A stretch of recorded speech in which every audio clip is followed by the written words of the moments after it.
Hello guys, welcome to लक्ष्य edu hub YouTube channel और मैं हूं मनीष पंडित। और आज हम लोग फिर से आईएससी फिजिक्स के इंपॉर्टेंट क्वेश्चन को डिस्कस करने वाले हैं। तो ये क्वेश्चन में पूछा ये गया है कि monochromatic light of wavelength 620 nanometre is incident on a pair of a slit that is separated by a distance 1.5 millimetre.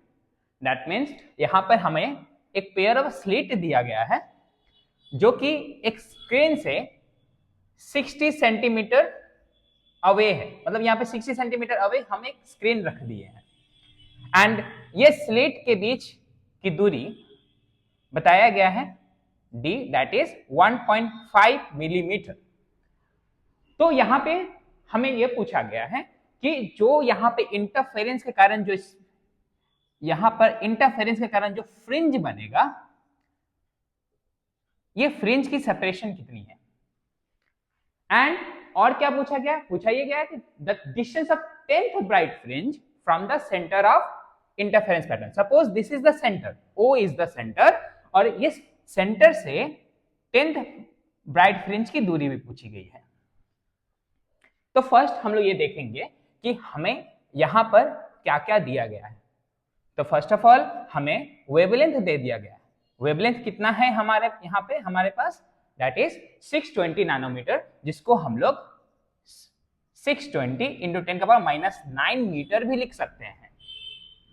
और हमें यहाँ पे क्या दिया गया है, फ्रिंज सेपरेशन, जिसको हम लोग स्मॉल डी बोलेंगे, कितना दिया है 1.5 मिलीमीटर, जिसको हम लोग लिख सकते हैं 1.5 इंटू 10⁻⁻3 मीटर। ठीक है। और हमें स्क्रीन की दूरी दैट इज कैपिटल डी दे दिया गया है, दैट इज 60 सेंटीमीटर, जिसको हम लोग लिख सकते हैं 6 इंटू 10⁻⁻1 मीटर। तो हमें यह पता है कि फ्रिंज सेपरेशन, जिसको हम लोग फ्रिंज विड्थ भी बोलते हैं, फ्रिंज सेपरेशन जिसको हम लोग फ्रिंज विड्थ भी बोलेंगे, तो क्वेश्चन में यहां पे तो फ्रिंज सेपरेशन बोला गया है, दैट इज बीटा, जिसको हम लोग लिखते हैं lambda into capital D by small D. तो ये फ्रिंज सेपरेशन हमें कितना हो जाएगा, लैम्डा का वैल्यू कितना है हमारे पास है 620 इंटू 10⁻⁻9 इंटू कैपिटल डी का वैल्यू कितना है 6 इंटू 10⁻⁻1 एंड स्मॉल डी का वैल्यू कितना है 1.5 इंटू 10⁻⁻3। अगर हम इसको कैलकुलेट करते हैं तो यहां से अगर पॉइंट हटाएं तो यहाँ 10 आएगा, और ये 6 और 10 60 15 से काट सकते हैं 4 टाइम्स में, एंड 4 इंटू 620 हो जाएगा हमारे पास कितना